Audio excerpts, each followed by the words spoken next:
Good evening, good morning, good night, wherever you're watching this transmission. I have a really important transmission I want to relate or get out or get this out there.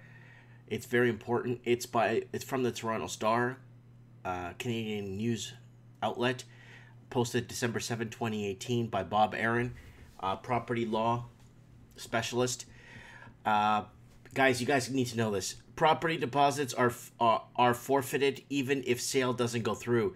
So if you save up all your life to put a down payment on a property, a deposit on a property, and if it doesn't go through, the deposits are forfeited, okay? We're going to read this and go through it because this is huge serious, especially when you could lose everything you work for because of now. They're going to start Mickey Mousing things now as we go along with this housing crisis.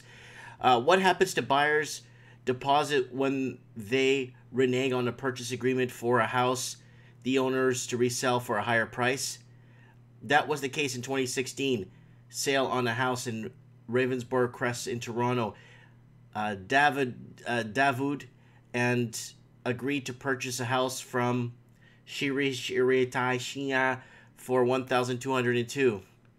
The vendors are both in their 80s. The purchasers paid a deposit of $60,000 based on the sale. The vendors signed an agreement to buy another property, and both deals were set to close on August 3rd, 2016. So Buddy's selling, and he's also buying with the sale price, proceeds, and blah, blah, blah, right? So everything's already in sync. 1 month before closing, the purchasers informed the vendors that they were unable to close as they could not arrange financing. Purchasers have returned to their home in Iran and discovered that their home there had not sold.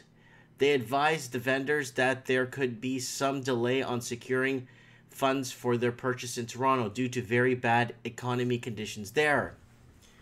Okay, when it became clear that the purchasers were not going to close, the vendors relisted the property and it sold on August 31st, 2016 for $1.273 million, $71,000 more than the original sale price. With the $60,000 deposit tied up in a trust account of the real estate brokerage, the vendors applied to court for a declaration that the deposit would be forfeited and paid to them. The purchasers counterclaimed for return of their money. These court proceedings are known as applications for summary judgment without a trial. Typically, the burden falls on the party requesting the summary judgment to show that there are no facts in dispute and no genuine issues for a trial.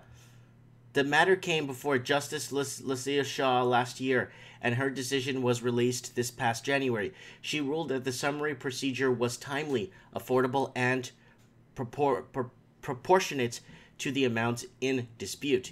Since the vendors sold the property for $71,000 more than the purchasers agreed to pay, the purchasers argued that they should get their $60,000 deposit back. In her reason, the judge noted that it is a settled law in Ontario that the deposit may be forfeited without proof of damages. The only time a deposit might be returned is if the court believes it is out of proportion to the damage suffered by the seller, and it would be unconscionable for them to retain the money. Previous court cases have held a deposit for as much as 7% of the purchase price is not unconscionable, but it will be forfeited when the buyer is at fault. In the Shani case, the Shabastiris argued that it was never their intention that the $60,000 deposit would be forfeited if they did not close the transaction. Nothing in the agreement, however, suggested that the deposit would be returned in the event that the deal did not close. The judge found that the $60,000 deposit, representing 5% of the purchase price, was not so disproportionately large to be considered unconscionable. In the end, the judge's ruling was that the deposit was to be forfeited and released to the sellers. Wow. Wow. So they lost their deposit. So you would think you'd get the deposit back, even though they sold the house, what was it, $70,000 more? Yeah, $71,000 more.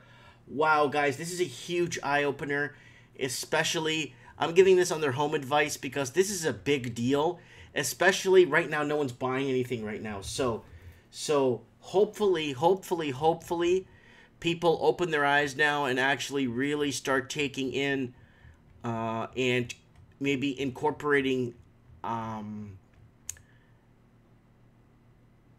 return laws or returns or create an amendment in some of these policies and stuff.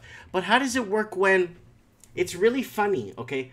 Because when people buy, or a lot of people put down money on a condo, let's say, for example, in Toronto, even in California and Sydney, people 2-3 years ago put a deposit on a condo. They're going to break ground in 3 years or 2 years.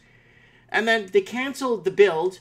They give people back their refund and say, well, we're not going to build it anymore because now condos are worth almost double as much as we were going to sell them to you. So here's your money back. Get lost. So then people are out 2 years thinking that they're going to have a place to live. They think, okay, so I'm going to have a place to live once this place is built. I don't have to worry about properties keep going up because I'm already invested in the property and I paid a down payment. But then the builder gives you back the money and say, oh, too bad. We're going to scrap the build, and then 2 months later they get approved for another build, and then they start selling prefabs again and tripling the price or quadrupling the price on the units. So what happens to the people when it's not in favor, when it's in favor of the corporation? Why is it always like this? Why do they do this? This is disgusting. It is disgusting. Guys, please, please, please pay attention to what you're signing. Nobody else there is looking out for you. Nobody cares about you. Look out for yourself. Look out for what you're going to put down. Look out for what you're putting, because this could be a lot of money. $60,000. The judge found that $60,000 deposit representing 5% of the purchase price was not disproportionately large to be considered unconsociable. $60,000 is a lot of money. You invest that money in the right sector or the right place right now, you get a lot of money back. So why is the judge finding this deposit? It's not much. Give it to the sellers. So the sellers got $71,000 more for the house when it resold because the others, they couldn't secure the financing because they couldn't sell their house in Iran. So $71,000 more, and they get to keep the $60,000 on top. Wow. Let me know in your comments below what you guys think of this. This is a nightmare. An absolute nightmare. Anyways, thanks for watching, guys.